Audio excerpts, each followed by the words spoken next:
ನವರಾತ್ರಿಯ 9 ದಿನಗಳ ಕಾಲ ಉಡುಪಿಯ ಕೃಷ್ಣದೇವರು ಹೆಣ್ಣಿನ ಅಲಂಕಾರದಲ್ಲಿ ದರ್ಶನ ನೀಡುವುದು ವಿಶೇಷ.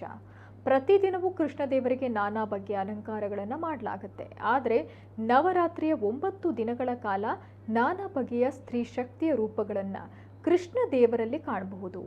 ಕೇವಲ ಅಷ್ಟಮಠಾಧೀಶರು ಮಾತ್ರ ಕೃಷ್ಣದೇವರಿಗೆ ಪೂಜೆ ಮಾಡುವ ಸಂಪ್ರದಾಯ ಇದೆ. ಹಾಗಾಗಿ 9 ದಿನಗಳ ಕಾಲ ಕೃಷ್ಣದೇವರಿಗೆ ಸ್ವಾಮೀಜಿಗಳೇ ವಿಶೇಷ ಸ್ತ್ರೀ ರೂಪದ ಅಲಂಕಾರಗಳನ್ನು ಮಾಡಿ ಭಕ್ತರ ದರ್ಶನಕ್ಕೆ ವ್ಯವಸ್ಥೆ ಮಾಡ್ತಾರೆ.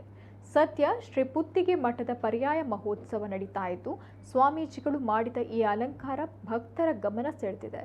ಕೇವಲ ನವರಾತ್ರಿಯ ಸಂದರ್ಭ ಮಾತ್ರವಲ್ಲ, ಪ್ರತಿ ಶುಕ್ರವಾರದಂದು ಉಡುಪಿಯ ಕೃಷ್ಣದೇವರಿಗೆ ಹೆಣ್ಣಿನ ಅಲಂಕಾರ ಮಾಡಲಾಗುತ್ತೆ.